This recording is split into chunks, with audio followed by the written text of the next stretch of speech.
Hello guys, I'm here to record this video to basically give my opinion on DC Multiverse line compared to the Marvel Legends line and how I think that they can improve and what I think that they do better than Marvel Legends themselves. Now here we have two different examples from the two different lines. So on the one side here, we have the DC Multiverse, the Batman, Robert Pattinson Batman figure. And then on the other side here, we have the new Amazing Fantasy Spider-Man figure, which is both of these are new body molds. And both of them are specifically made for each character. I'm pretty sure, I believe this will now be the new definitive Spider-Man body mold that they will be using, and this is going to be a one-time sculpt. I do not believe that they will be using this sculpt anytime soon, except if they do re-release where they make his eyes look straight. But otherwise, I don't imagine them ever touching this body mold again. So this is two different approaches to how you run figure lines. You have brand new body molds, and you have body molds that will be reused to make future figures. Two completely different ways of handling it, and I think both of them have their negatives and their benefits. I think with Marvel Legends approach, depends on the body mold. I think that they sometimes go too far where certain characters does not fit the body mold that they give them. They should have just made an individual new body mold instead of just reusing it. Like example, a really good one would be the Sunfire body mold, which I think that they just overuse too much. It became sort of like the new Bucky Cap body mold, but it wasn't. It was more lean, and it didn't fit some characters that they used it for. And on the other side, here we have this body mold here, which is very well sculpted and lots of nice details to it, but I just think that it's just so hindered and it just doesn't work as an action figure. I think that this Batman figure is a failure of an action figure because I don't think it does what an action figure should. Um, Now, as I said, there's different ways of looking at how you make an action figure, but a modern collectible, a modern action figure is supposed to be basically posable action figure that you can do in any pose you want and have your own artistic vision implemented into the product itself. This has a vision, but this vision is only of this exact look, him looking like that, and him not posing really well. He actually, I think he poses awfully. I have him on my shelf just standing straight along with the other DC Multiverse figures from that line. Now, some people may argue that I'm not representing DC Multiverse well enough because they have improved with their later releases.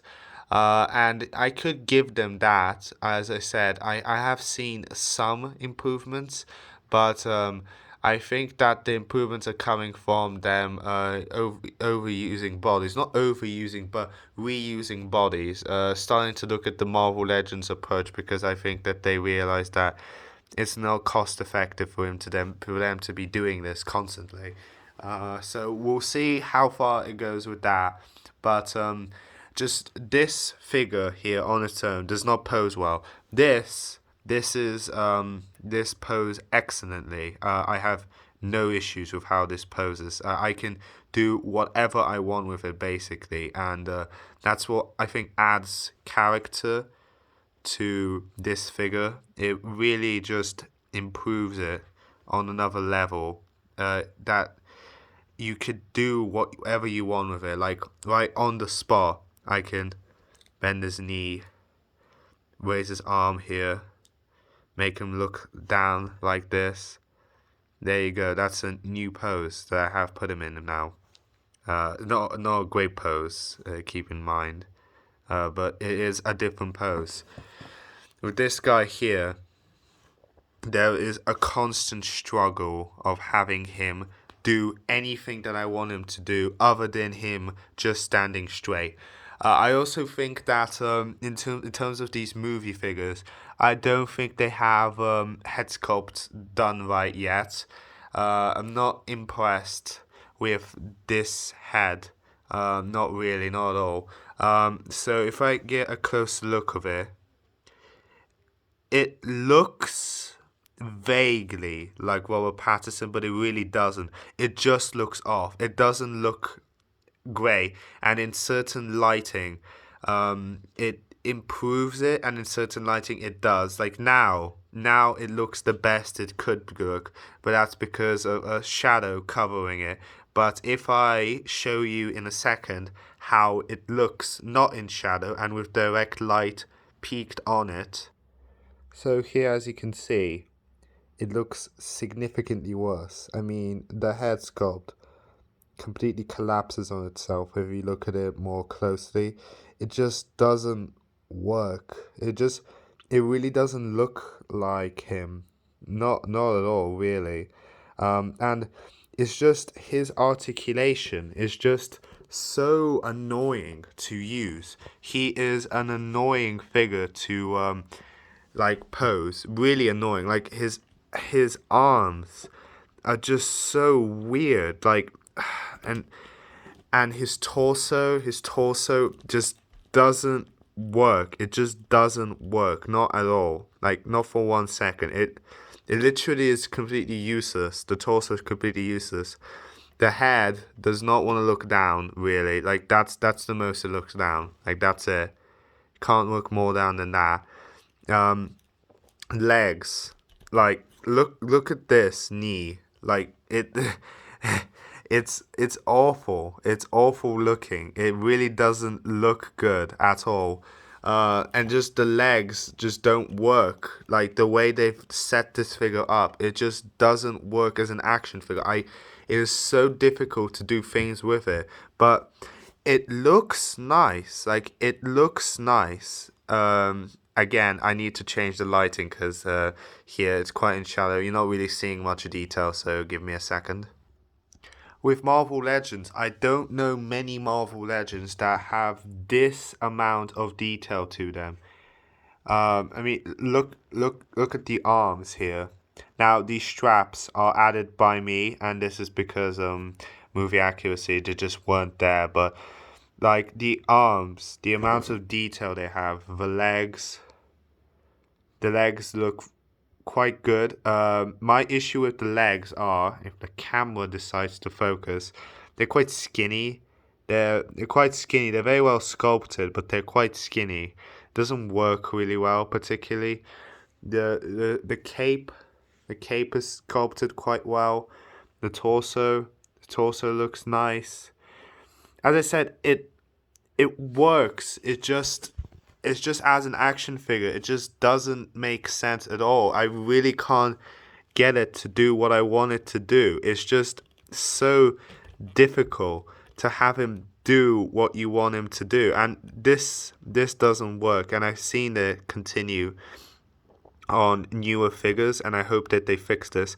I had to swap the hands because again, these are action figures. They're not action figures. He came with this flat palm and a grapnel hook that he's supposed to shoot up, but they gave you no fist, nothing. And then with these eyes, it just didn't work at all. So yeah, again, I like this figure, but all I'm going to have him do is just standing on a shelf and do nothing else. And that's what he's been doing for months this year. And with this guy, I haven't been able to put him down because I've been enjoying playing with him, doing different poses, taking different pictures of him. He is just so interesting and fun to use.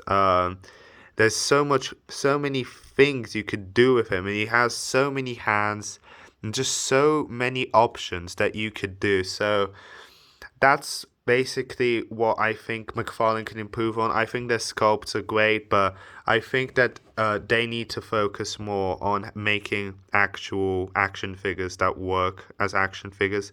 And I think Hasbro needs to not overuse body molds, and I think sometimes they need to make custom body molds. There have been many figures that I feel that have been butchered because of their choices of cheaping out. But then again, this guy costs 20 pounds. And this guy's retail price is £25. So like the value difference, it's difficult to state. Sorry guys, the camera's just giving up on focusing, but yeah, so those are the differences, and I think that's the end of the video. That's all I wanted to say. I wasn't planning on making this video, but I just wanted to take him off the shelf and just try to take some pictures with him. And he's just so frustrating to use. It's annoying. It really is annoying. So yeah, that's it. See ya.